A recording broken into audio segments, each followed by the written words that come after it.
DG episode 104. My name is Dave Hunt, and I'm joined by Michael Swick. How's it going, Dave? I'm a little shell shocked with a bunch of construction that's happening outside my window right now.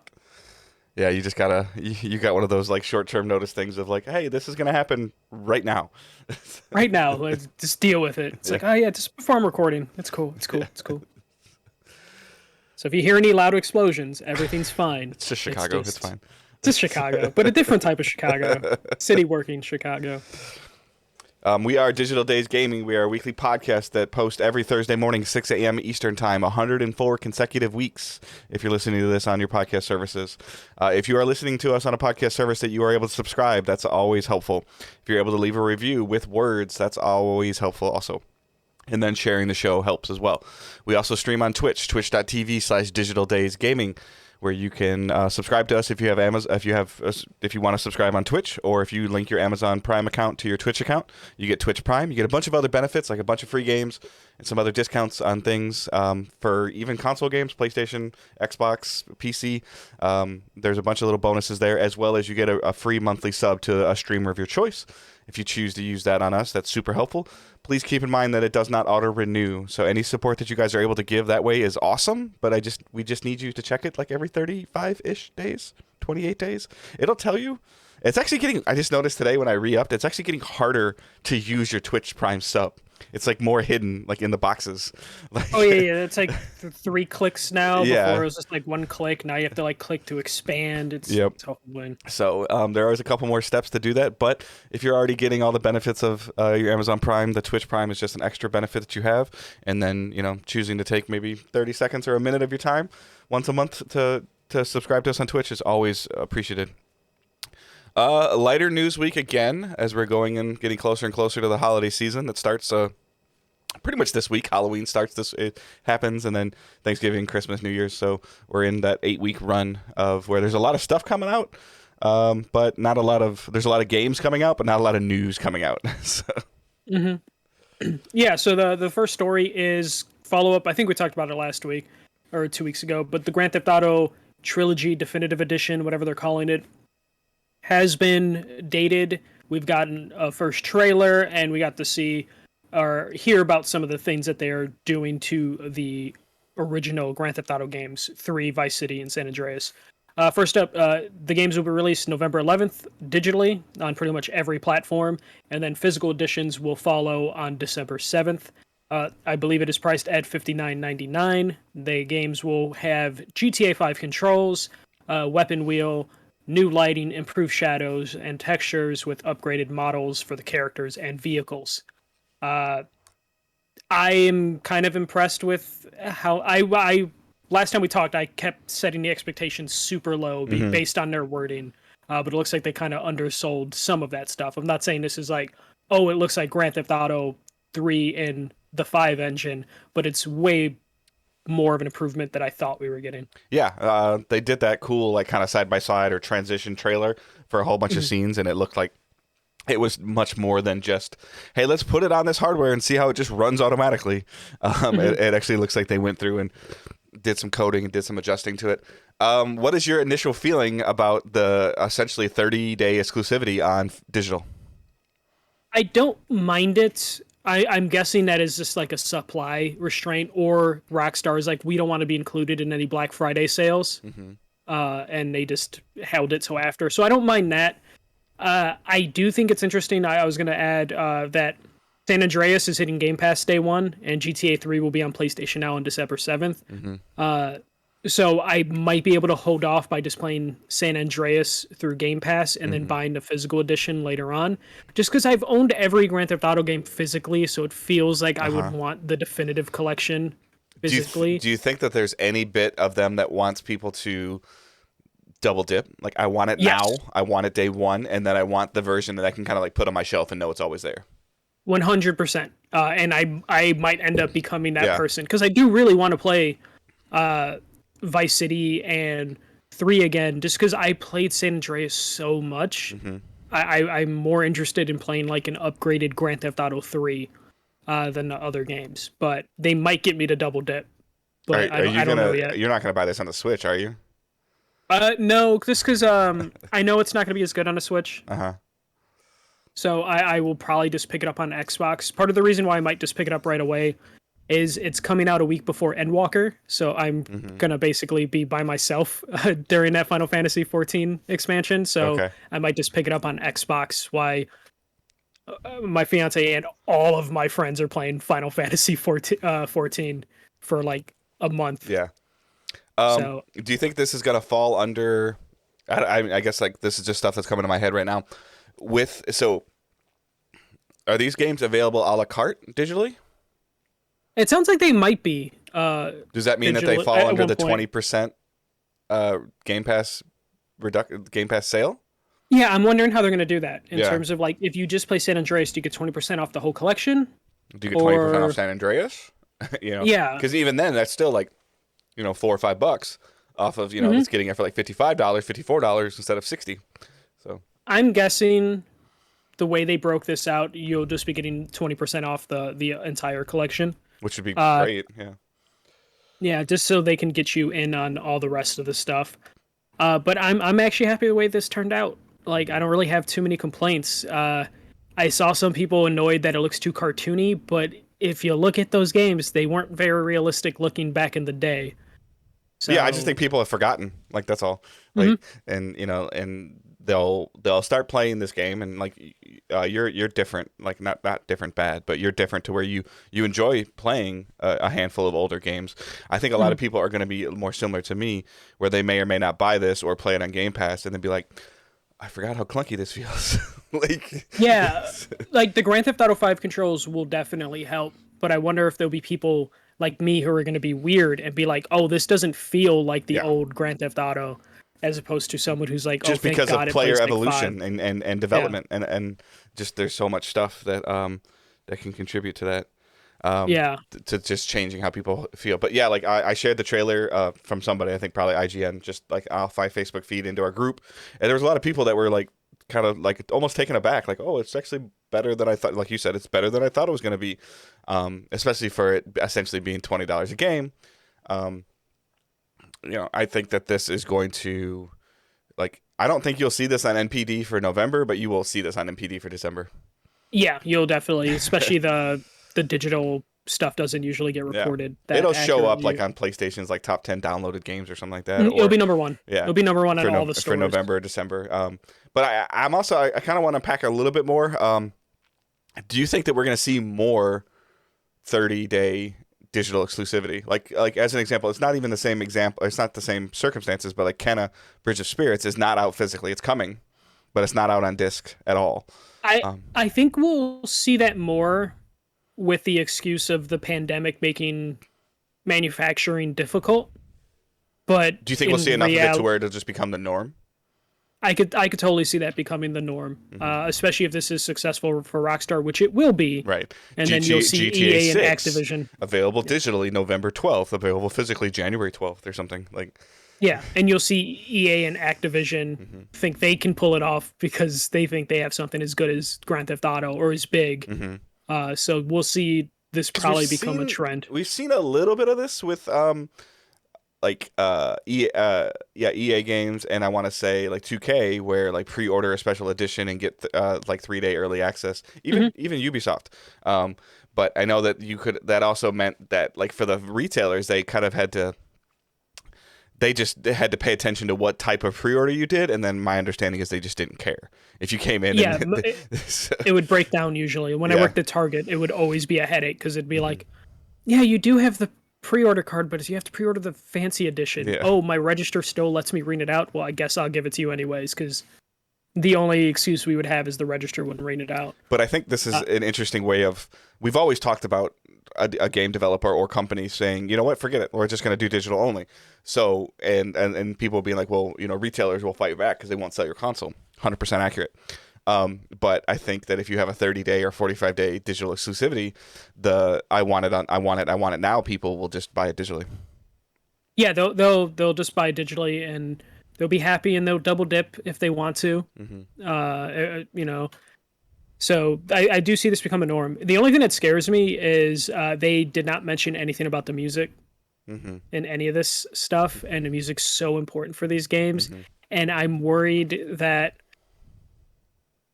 I don't know if it's just Rockstar because again, they really talked down what what these collections would look like, and then we were all surprised.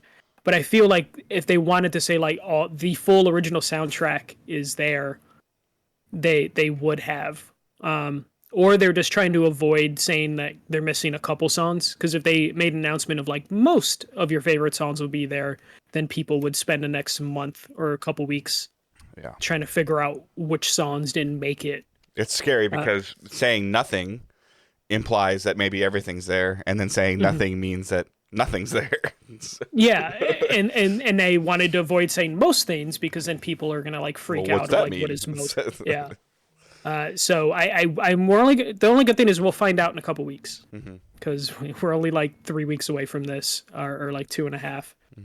So I'm just pleasantly surprised. Yeah. All right, moving on to the next story. God of War 2018 is coming to PC. I do love that this is after we had our discussion of like, do they have like a franchise that can like break past it? And this kind of lines up with the thing that you're talking about, where Jim Ryan wants to hit that like 30 million sales, you know, that Nintendo thing, but he's limited by the PlayStation platforms that are available to the masses. Way to do that, release on multiple platforms, and this is a good way to bring it to a different audience that didn't have a chance to play it, and also maybe convert them into picking up a console in the future for a sequel. All right, so before you, like, just because you made that statement, so before you go into the bullet points in this, I want to ask you 2 questions. Do you think that anybody that, at this point in time, anybody that wanted to play God of War hasn't played it yet?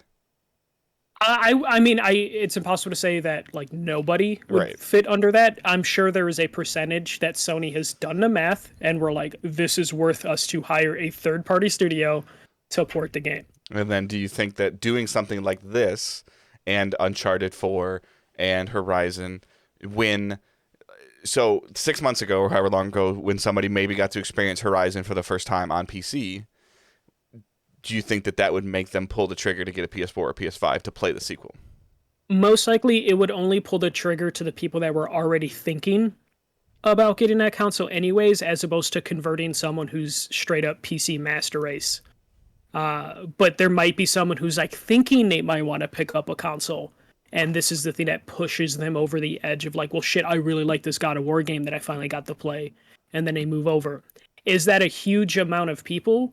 Probably not. But I'm sure so far, everything that they're porting to console, porting to PC that could entice people to buy a new console, sequels are going to be on PS4 as well. So yeah, I feel like somebody's like, I'm on PS5, and they try to find it. They're like, F that. Let me just go get this PS4 for like $200 or $250 or whatever. Or wait 2 to 3 years for it to come to I PC. waited this long. I waited till 2022 to play God of War. I can wait till 2025 to play God of War Ragnarok.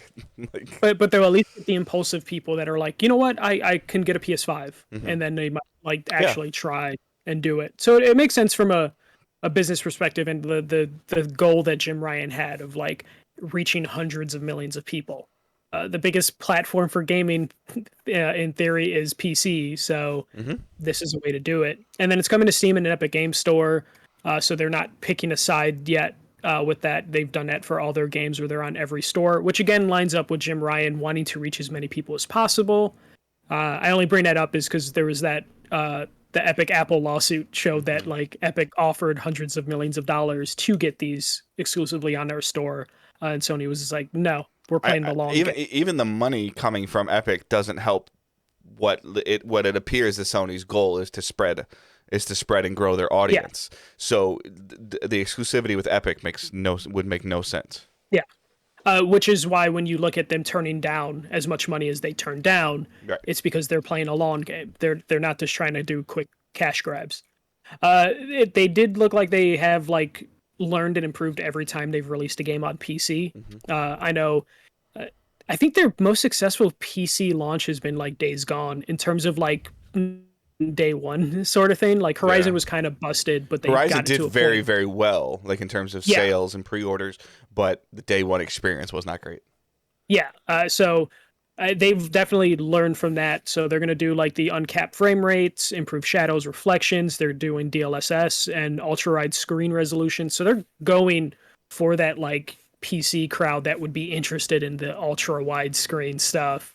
Uh, so they're doing a good job there. And I also think these are enough features to get somebody that maybe played this in 2018 on a PS4, and over time, as PC going into some of the pandemic and whatever else has been going on, where we've seen PCs become more prevalent as a gaming platform amongst the masses, I would guess, to where somebody be like, hey, you know what, I want to play it again and check it out above 30 frames. Yeah, and get Which like I know you can do on best... PS5 before somebody comes at me, but yeah. maybe they don't have a PS5. But then also this also helps Sony to where like they could probably patch some of these features into the PS5 version after they look at it. One thing that people keep pointing to is like, oh, it's weird it's being ported by Jetpack Interactive and not NetEase, but they just acquired NetEase, so I would imagine NetEase is just starting whatever project they're going to start on for Sony. But it's being made by Jetpack Interactive, or ported by them, and they have worked with like the Dark Souls franchise and a bunch of other PC ports. So they got another experienced studio to. Do we know who ported on, Days Gone Horizon? I want to say Days Gone was kind of in house, and then Horizon. Okay. Iron Galaxy. Sounds about right, possibly. Yeah. No, I was just more curious because I would. Yeah. The studio. You said NetEase. Yeah, that's the one they just acquired. When NetEase was probably up for sale, or in negotiations to be purchased, whether it was obviously in the end it was by Sony, or if there was other conversations with other companies, which I'm sure there was, they probably weren't picking up any new contracts during that time for that exact reason, because they knew that they were close to being purchased. So it would have looked really bad for them to pick up this God of War contract, and then for whatever reason the sale with Sony falls through, and then there's bad blood, or between the two, or there's not necessarily bad blood, but just bad vibes between the two companies because something just fell through, and then they still have to finish a contracted job. So. Yeah, especially like if Sony gives NetEase a deal, and they're like, oh, this deal that we're doing with you is worth this many millions of dollars. Then when they're trying to buy them, they're like, well, we currently have this deal with this company for this multi-million-dollar project, so our price is higher. Well, and look at all the confusion. Like the prime example of it is, and this was done probably well before the negotiations even started, but look at all the confusion with Microsoft Bethesda acquisition of Deathloop and Ghostwire. Like there's still so much confusion around that. And I think that most companies, whenever that negotiation or conversation starts to happen, they kind of probably go into like a contract freeze or something. Yeah. Do you think this is going to be a continued thing where 2 to 3 years every PlayStation exclusive will be coming to PC, or are they going to be selective? I think I feel like I saw some quote somewhere that said essentially when it hits a certain sales milestone on console, that's when it's eligible to go to PC. And that seems to be relatively par for the course with what we've seen. I would probably say that with the exception of Lost Legacy, but I feel like Lost Legacy is just an attachment to Uncharted 4. Yeah, so that's just kind of... It was originally supposed to be single-player DLC. So like that game's always been attached to Uncharted 4. So I think it's just a continuation of it. The one that I will be really interested in, and I guess this would be my prediction right now, is that I think the Last of Us remake, the original Last of Us remake that's coming, I think will come. I think it'll come on PC on within the first 90 days of launch. 90 days? I was going to say maybe a year. No, because I think at this point in time, there's like they feel like their PlayStation fan base has played it. Yeah, but if they're doing like a full blown remake, I feel like they would be like, let's see if we can tap all of our like sales figures on. I almost want to say day one, but as an experiment of them seeing like, okay, where is the audience right now? Because I guess I would have to see how extensive it is. Yeah, I guess that all depends.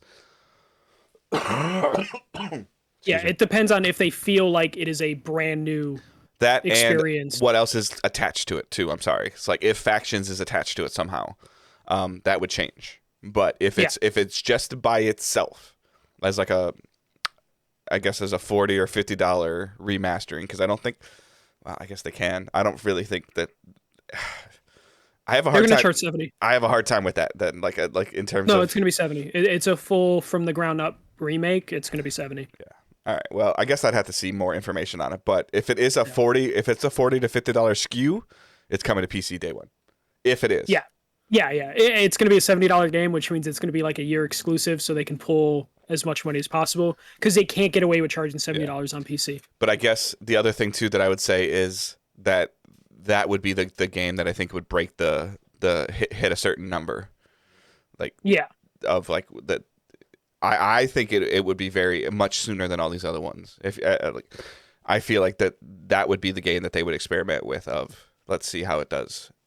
yeah. Par for At par. the most, I could see 6 months to. And the only reason I feel that way is because if it's coming as soon as people think it might be by like June of next year, of 2022, there's not enough PlayStation 5s on the market for it to hit the number that they want.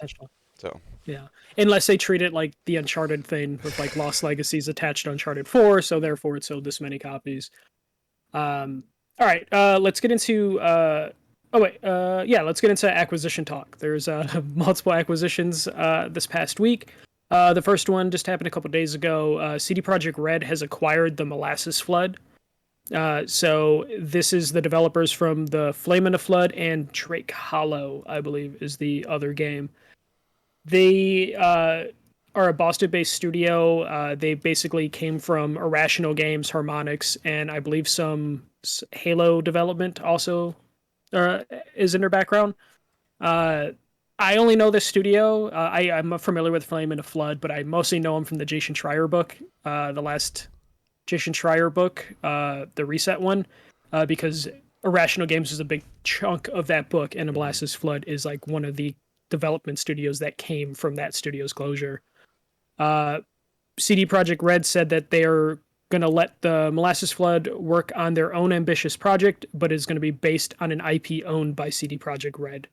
But this is definitely newsworthy for me because I love acquisitions, but I was not expecting CD Projekt Red to be in the acquisitions. Yeah, it's super interesting because they've always been known as like until recently with Cyberpunk is like in-house, our studio, our way.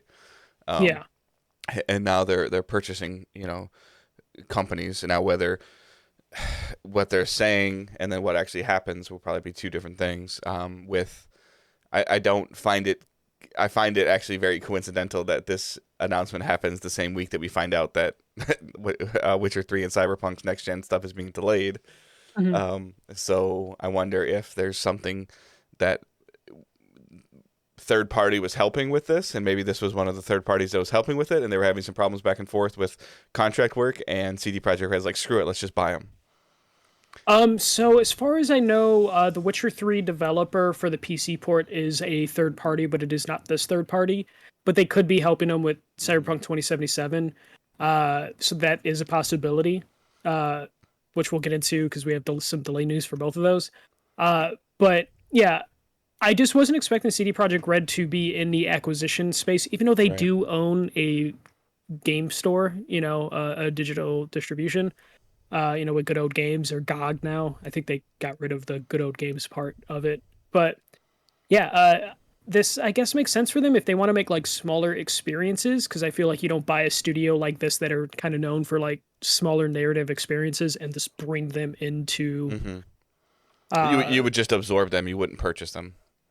Yeah, so merge with them or whatever.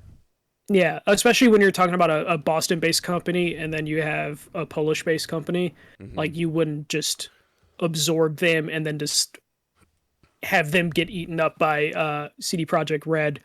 The interesting aspect is they're going to have them work on an IP that's already owned by CD Projekt Red, which, as far as I know, their IPs that they own are The Witcher and Cyberpunk 2077. That's just what Hassan said in chat. He goes, "Is it possible they could be helping them port Witcher 1 and 2 to console as well?" Which is very valid.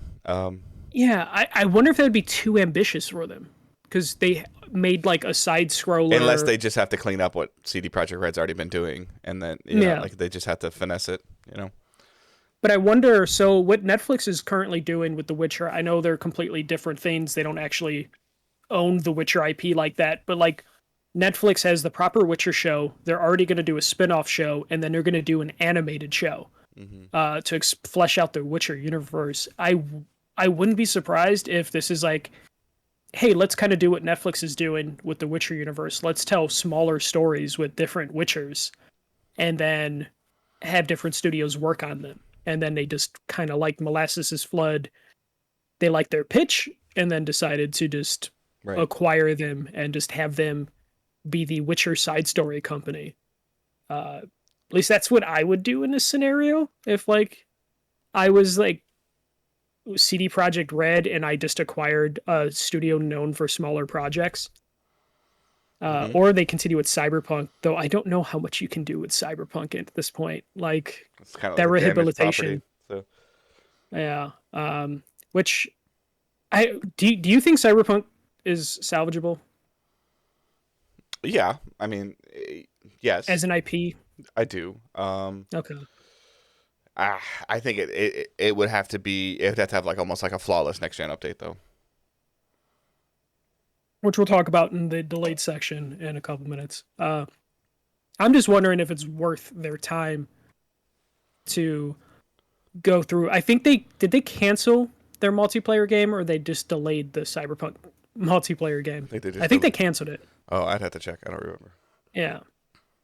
I just wonder if CD Projekt Red just focuses on The Witcher from here on out, because I don't know how much they can salvage from Cyberpunk. Let's move on to... Actually, let's just talk about the delay. So Cyberpunk 2077 and Witcher 3 have been delayed.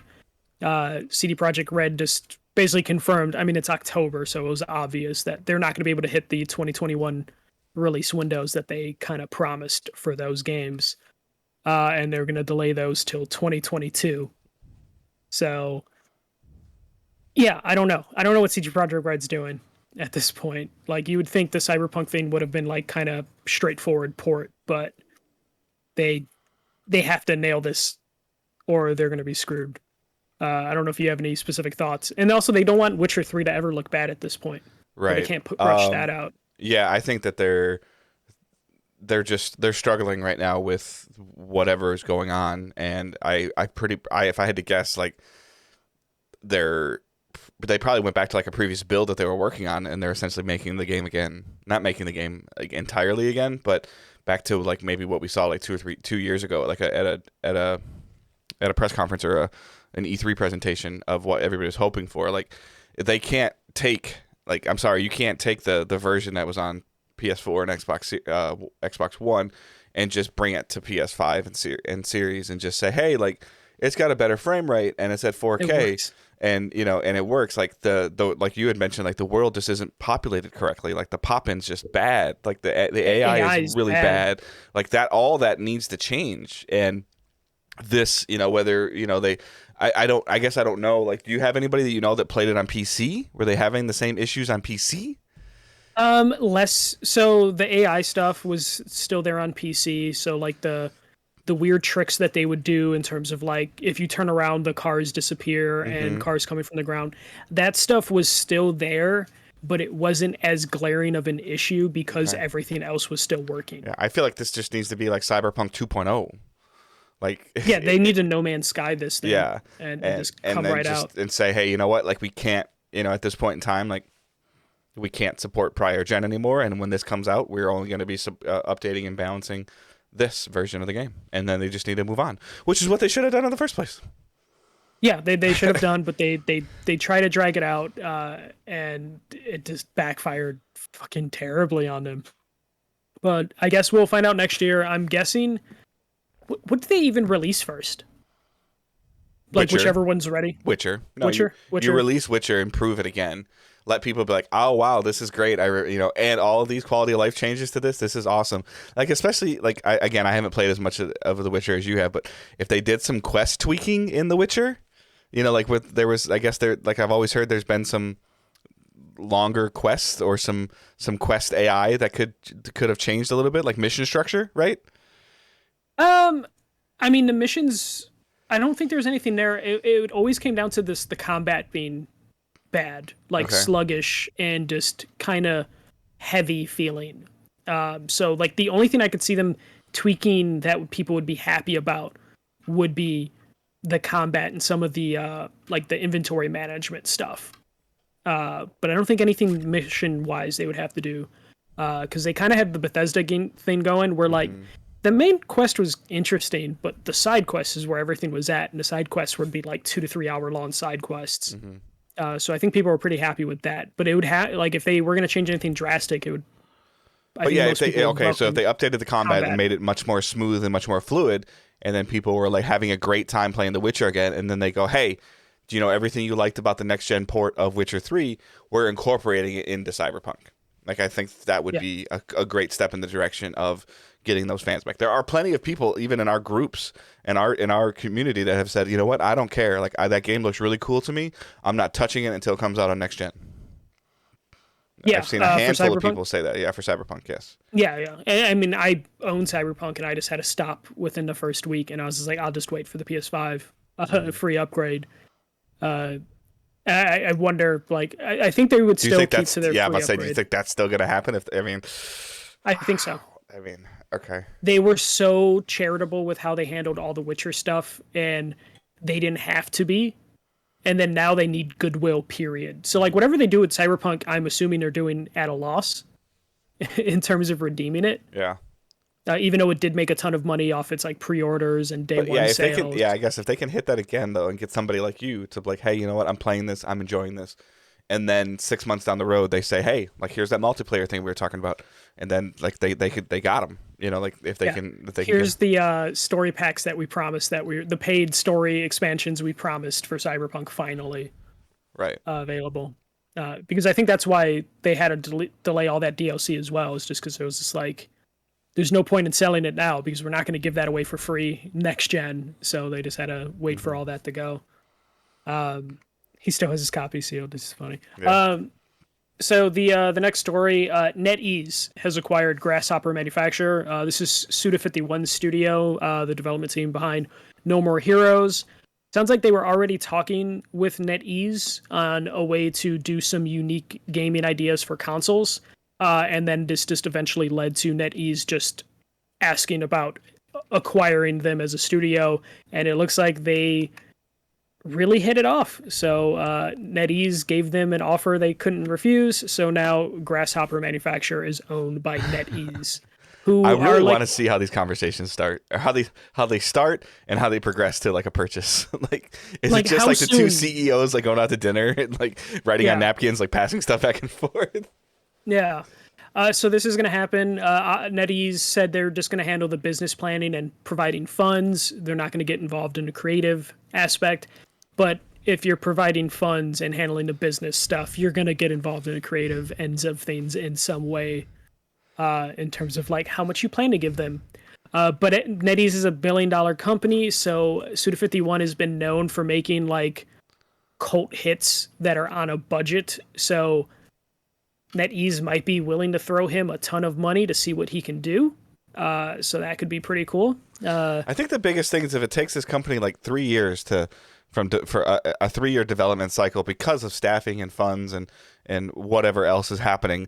If you can have a company invest in you, and then in that 3-year time span, as an example, if you can all of a sudden now double production, like you release a game like every 18 months, or even possibly triple production and release a game every year, even if it's a small $40 or $50 SKU, like if it already, you know, whatever is successful for that 3-year development, if you can get that every year for 3 years, like you're definitely going to get your money back. Oh yeah, I mean, if you just look at how like Microsoft handled Double Fine with Psychonauts, where Psychonauts was going to release like 2 years ago, and then when they were talking to Microsoft, they're like, yeah, we're going to have to cut a couple levels. We're not going to be able to do this with the music. And then Microsoft's like, what if we acquire you? Mm-hmm. You know, and then they're just like, we'll just give you an extra year or two to work on the game because you'll have our money. That also can help in terms of they can either double up staff and produce their games faster, or they could just get extra time. Mm-hmm. And NetEase seems like they're pretty fine letting developers do whatever they want. I mean, how long have they had the deal with Bungie? Right. But that's supposed to be for their new IP, and that new IP is not out yet. So that's what I mean. Yeah. Like we've never really heard of Bungie struggling with NetEase in terms of like being rushed or anything. They kind of just let Bungie just do whatever the fuck they want. And I think that's the difference between like what we hear about a lot of these contracts you hear about are publishing contracts, where the results you don't get paid until you publish. Bungie's deal with Activision was all around publishing and sales, versus like we're investing in the company to then make a new IP. That yes, when you make the new IP, we start to see some of our investment back. I'm sure that there's parameters on the investment, but it's not, like we used to hear like, oh, if Bungie doesn't release Destiny's expansion by October or at the end of Q2, they have to give like 6% of their stock to Activision. Like I don't think that those are happening with NetEase. Yeah, and like I know people are worried about like with these big companies like eating up developers, but as of right now, a lot of these acquisitions are like we acquired Bungie to do Bungie things. We're acquiring Suda51's Grasshopper to do Grasshopper things, and they're just letting them do this. Now, the next time they work with them, they might have more restrictions, but as of right now, they're kind of just letting these studios just do their thing however long it takes. And then when you talk about NetEase and Bungie, it's just like they made Halo and Destiny. They could make something else that could be beneficial for us, so let's get out of their way. And then Suda51, for the most part, like all of his games are cult hits, and that's usually due to budgeting and marketing restrictions that kind of put him in a spot. And these developers and creative producers and CEOs, they all talk to each other, like whether they're at Gamescom before the pandemic or they're friends because they've worked with them at other studios. Like if NetEase was, there's two things. Like if NetEase was mingling and messing things up or being like an overbearing owner or overbearing investor, we would hear about it through Schreier or through other investigative reporting. And then also, I don't think that they would be signing deals or getting more of these studios because other people are like, you know what, I heard what you did with Bungie. Like, I don't want any part of that. No, for sure. And then also, I mean, if you just look at like NetEase, they just got the creator of Yakuza to basically leave his job he's had for 20 years. Right. Like, if there was any inkling that that's a bad place to, or a bad company to work with, someone wouldn't leave their very comfortable position to move over to that. The head of the board of NetEase seems like this guy that maybe is like our age or a little older that has this like nostalgia for all of these games. Hey, I want you to make this game. Yeah, I can't do that if we don't do this. Okay, how about I just buy you and then you do what we talk about? Yeah. Because they're just trying to establish themselves in the gaming market, and they know the best way to do that. It's just like, okay, let's give Bungie a new IP, and then we'll own that IP. And we can ruin it later, but at least let's establish the IP now, and just go from there. All right.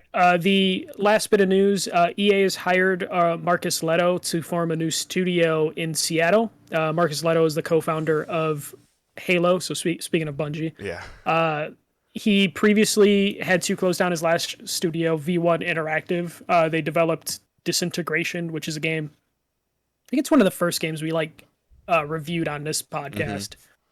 And that studio closed last year after Disintegration just kind of failed to find an audience for the most part. It was a game with some decent ideas, but just didn't really... I think they invested so much in like their online hitting, and it just never had a chance to do so. So this new studio, which doesn't have a name yet, it just has its co-founder, or it just has its founder now. They are going to be working on first-person games. So, based on the fact that he's from Bungie, who makes first-person games, and V1 Interactive's Disintegration, that was third-person game, I'm imagining that we're going to get a shooter from the co-founder of Halo. So, EA making moves as well. Any hopes, expectations? Do you think they have too many shooter companies? EA doesn't close the studio in the next 4 years before they can release a game? Yeah. How many Star Wars games are they going to start and not get to finish?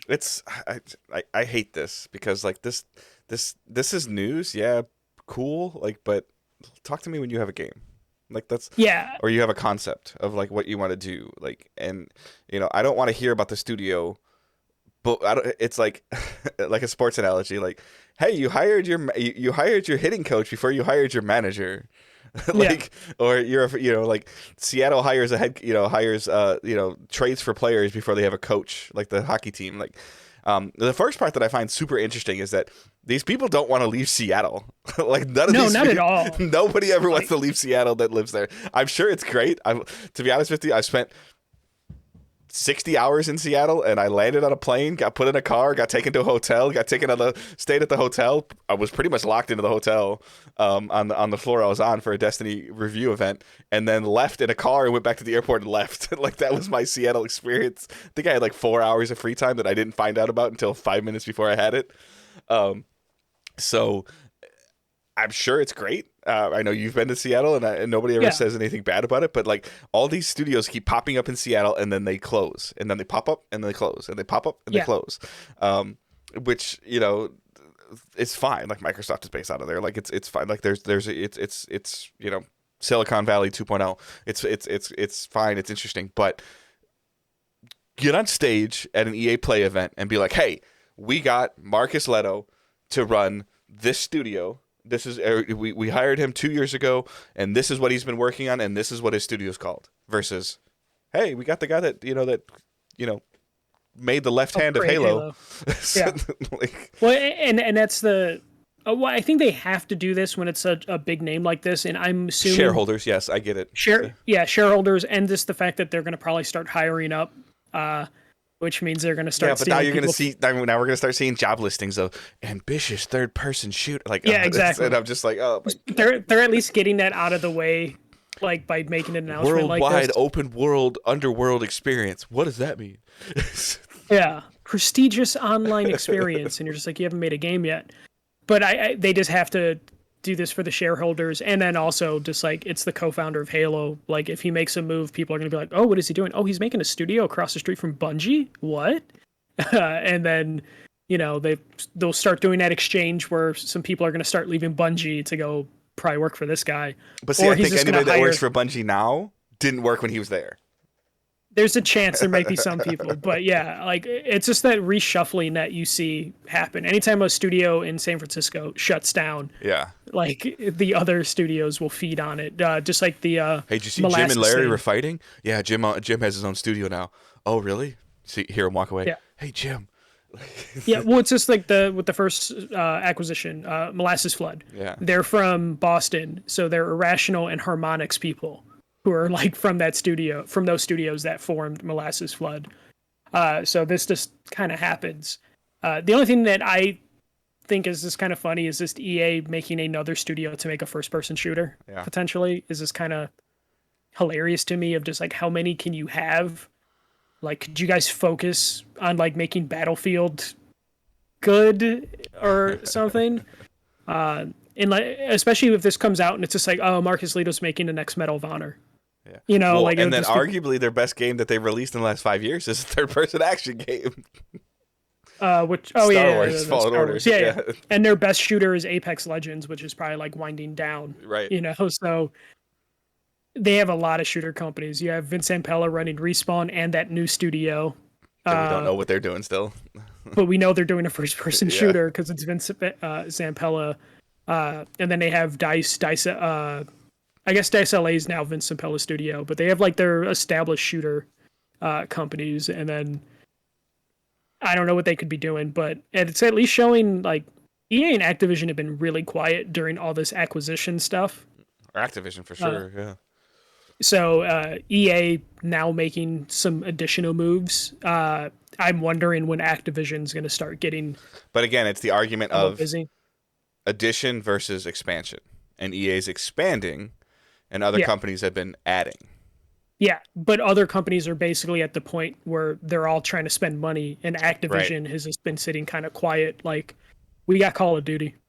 Like, right.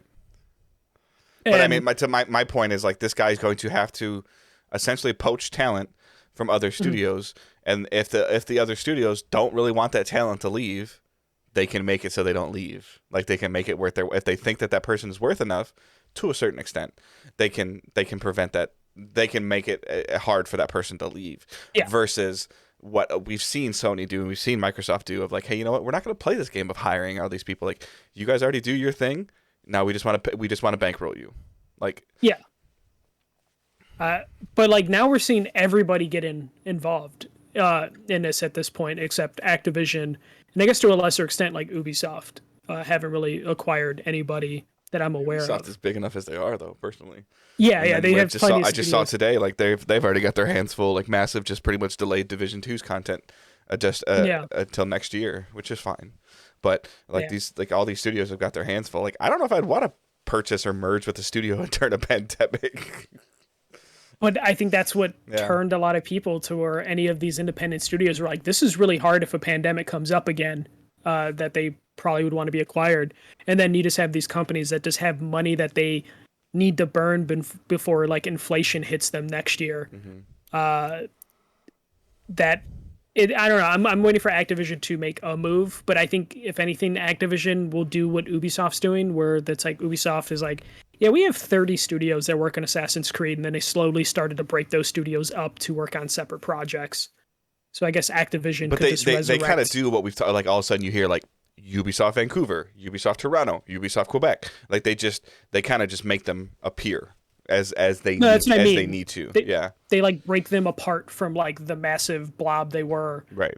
working on one game to where now it's like, oh, the Division team, technically there's like 3 Division games in the works, and they're from all different studios that used to work on the Division. Right. Uh, I guess Activision could Ubisoft easily North just, England, Ubisoft West England. yeah. Activision could just be like, yeah, Raven Software is exists Right. again, or Vicarious Visions exists again, as opposed to being part of Blizzard. But yeah, that is it for the news, and then what's delayed: Witcher 3, Cyberpunk Yeah. 2077. We already talked about. All right. So playing and watching. So I got if you guys can hear it in my voice at all again, I feel like this has been like ongoing, but I got sick again. Just some allergies. It just went through all of us. It went Angela, myself, and Owen.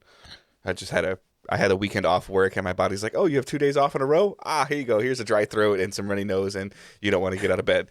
So on Sunday, I literally did not get out of bed. We watched like NFL pregame. We went to like a trunk or treat thing on Saturday. Owen got sick at a trunk or treat thing.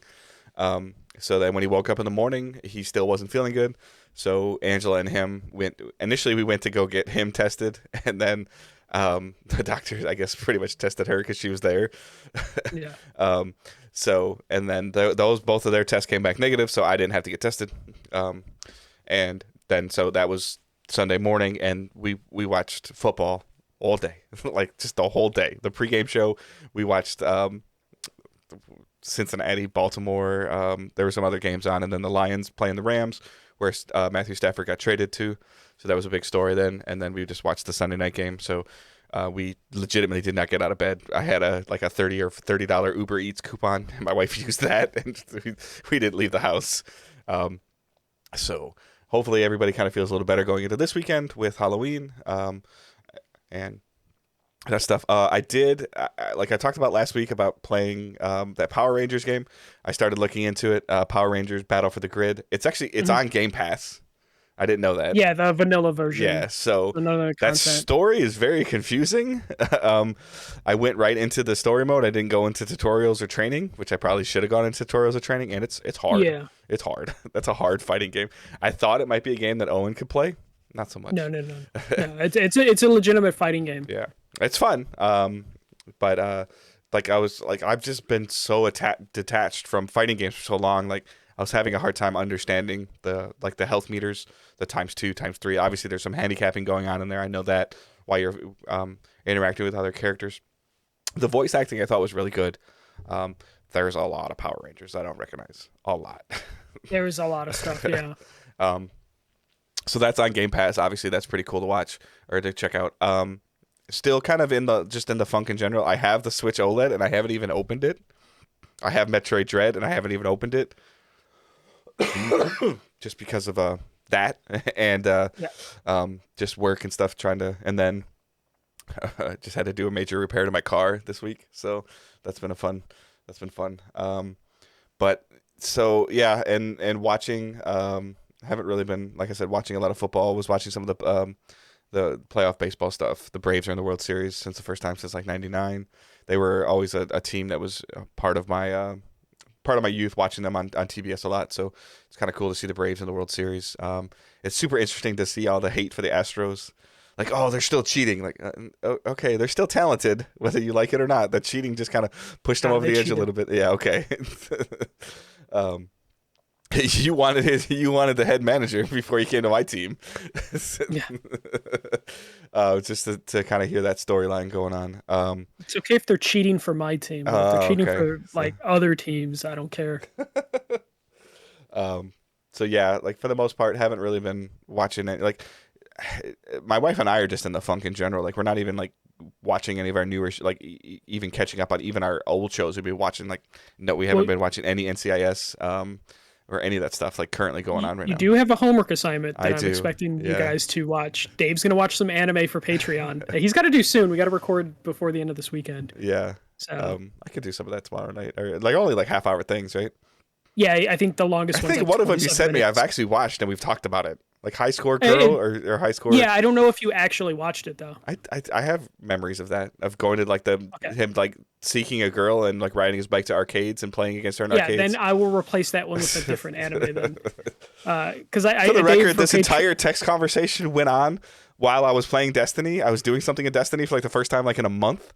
With the clan, and my phone was going crazy, and my wife's laughing in the other room because Michael and Angela and myself are in a group chat. And I haven't really been. I'm looking at my phone periodically, but I'm also actually doing something that required my attention in Destiny. And next thing I know is like I'm signed up for something that I didn't even like get a chance to chime in on. So Dave for the October Patreon has to watch 3 animes, just the first episodes to see if he likes, just dabble in it. I picked Ouran High School Host Club, just because that's a personal favorite of mine, and I think it's cute, and Dave just isn't into cute. And then Death Note. I picked Death Note. He might like it. It's kind of thriller. It has crime. He likes crime based on the shows he likes. And then High Score Girls because it's like retro. I think I gaming. watched that based on even back in PS Nation days. I think based on a recommendation you had. So then Josh, we can't watch that then. So I'm gonna have to give you some I feel like else. because like that had the thing I remember the most about that is like the really hype, like it had like that K-pop theme, right? Yeah. Okay, so I'll find something different. Yeah. See, look, I got terms too. See, look at that. Well, no, it's wrong though because it's an anime, so it's not K-pop. The music. No, it had a theme song, but it wasn't K-pop. Just don't let Wyatt recommend one because he's probably gonna send me down some like dark world. Well, I was thinking of giving you a creeper anime, but like I was like, I don't know if like Angela would appreciate some of the creeper stuff. Maybe. See, I don't like that anime, but I guess that I already don't like your one, the head nod you did to that. 2, that Wyatt's recommending it. That makes it both out. No. It's a sports anime. I believe that's either the volleyball or basketball one. Yeah. Maybe. Dave's gonna watch anime. At least we know that this month for Patreon. I think that's it for playing and watching. Yeah, volleyball. Okay. Yeah. So I think that's it. I feel like there's something else that I watched that I'm probably forgetting. Of course, when I don't feel well, I just watch crap on TV. So there's probably something that's not worth the time. Okay. For me, it's been 2 games. The first game is Art Former. This is a game I was sent like a press code for like a month ago, but it just completely like slipped my mind. It was one of those things where I was just looking through my email and then I got like an unsolicited Steam code. So I'm just like, you know what? Let me just check this out. So this one has a really cool concept, but gameplay wise, it just kind of wasn't a great experience. But the gimmick with this is it's like a side-scrolling like platformer. But the hook is each chapter takes place in a different art style based on a time period. So like the first one is cave painting. The second chapter is like papyrus, like hieroglyphics. Third chapter is Greek pottery art, and then the fourth chapter is Roman mosaic art. So really cool concept. Like if you go look at a trailer, look at photos, it looks really nice. They did a really good job at recreating those art styles for each side-scrolling adventure. The only thing that is kind of bad about this game is just the platforming just feels really bad. Like I hate to say it because like it's an interesting art concept, interesting idea, Like I like everything about it except the actual platforming. It just kind of a little floaty, not precise experience. But if you can get used to like the platforming not being great, it's actually pretty interesting to at least explore these different styles and the way it's set up. So been playing that. It's called Art Former Ancient Stories. I'm liking it. I basically finished like the first area, and then the other areas were open, I believe. So I just like jumped from section to section while I could, and just played it that way. Uh, if you're interested in like looking at the different art styles, I definitely recommend checking out a trailer and seeing if you'd be into it. Just know that the actual like platforming is kind of weak. I forget exactly how much it was though. Oh, it's $14.99, and it's only on PC right now on Steam. So check that out if you're interested in like history. The second game that I am playing is The Forgotten City.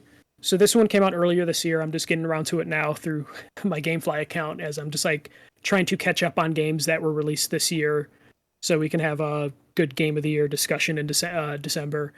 So The Forgotten City is originally something that was released as like a mod to the Elder Scrolls games, but after winning some writing awards as a mod, they decided to make a fully fleshed out game. So this is a story focused game. I believe it's not too long. It's probably like 6 to 10 hours.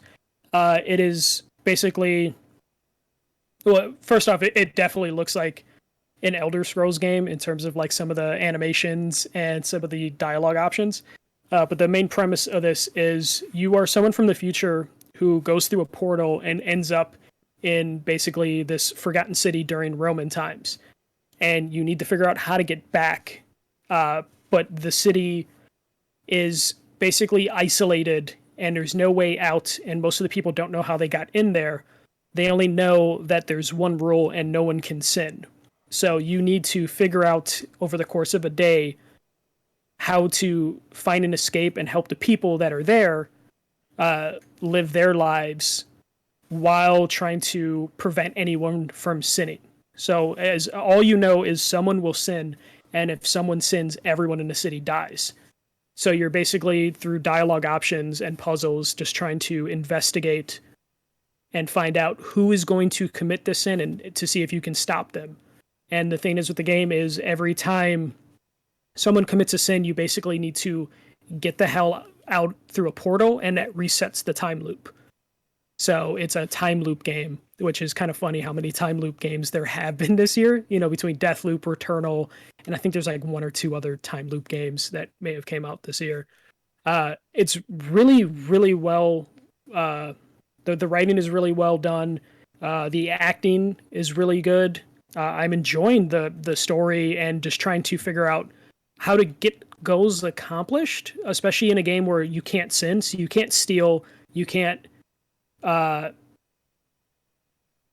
can't steal, you can't kill.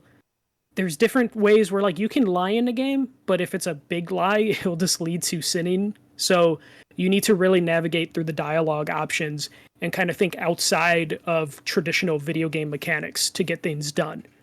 Because traditional video games, it's just like, oh, this person's being bad, just kill them.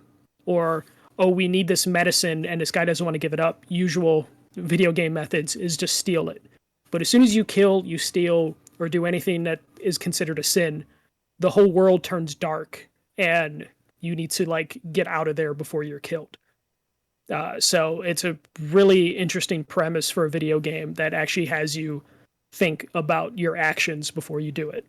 And then the time loop mechanic just means when you start the new day, you kind of just like run around and do things in a specific order based on your memory in terms of like one of the early ones, like someone like dies. So when you start your next time loop, you want to run to them immediately before they die. So you can get whatever information you can for them or potentially save them.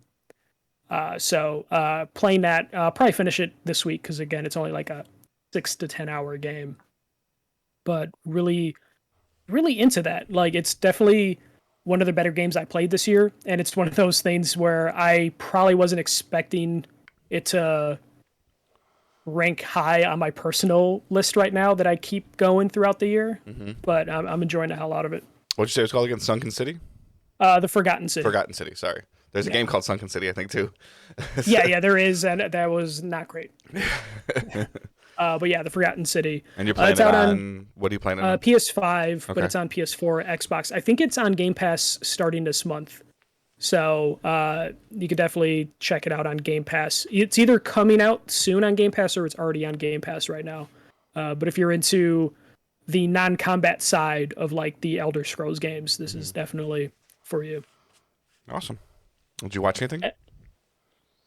No, I'm just watching a bunch of scary movies just because it's October. So me and Sarah just got a running list of scary movies and just been watching a bunch of Bulls games because me and my friend are starting a Bulls podcast because I don't have enough podcasts. So just boring sports and then random scary movies on Netflix. All right. So we don't have any questions today, partially because we didn't ask for any, but hopefully we don't always have to ask for them. So you guys can just send them to us, #AskDigitalDays on Twitter. My wife just took my phone, so I don't know. I thought there was something in I think somebody might have posted it wrong in the Discord. Was there something in the Discord recently? But anyway. Yeah. So there's questions you can post in there in the Discord under the Ask Digital Days channel. You can tweet them to us using #AskDigitalDays, and then you can just post them in the Facebook group. You can say question for the show, or you can just post a question that has conversations around it with other people, and we might pick it up and have a conversation around it. So you can do all of that way. Spotlights will be obviously just Patreon. So like patreon.com/digitaldaysgaming, where you can next month you can hear me talk about anime. Or you can hear us talk about like the greatest year of gaming, or how we both got into gaming, podcasting, gaming journalism, if you want to call it. Like it's not journalism anymore since neither one of us write. But content creation, whatever, influencing, whatever term you want to use.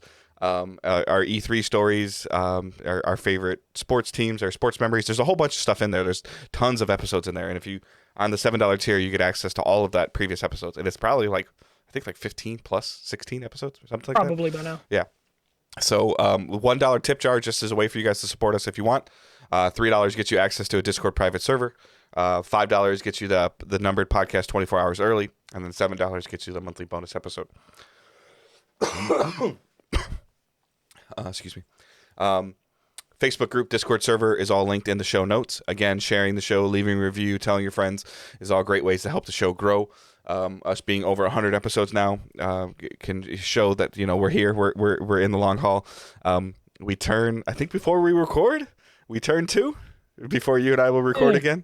So yeah, probably. I just realized that as I'm talking about dates and when because I think November 1st is technically the official launch day that we did 2019. Probably. That sounds about right. Yeah. Before pandemic, it's hard to remember anything. Yeah. So we're getting close to being 2 years old. So we're definitely, around for a long time, or sort of a long time. But yeah, other than that, you got anything else, Michael? No, just looking forward to Dave talking about anime on a Patreon. All right. Hope everyone has a great week. Keep moving forward. Hope you dick. See ya.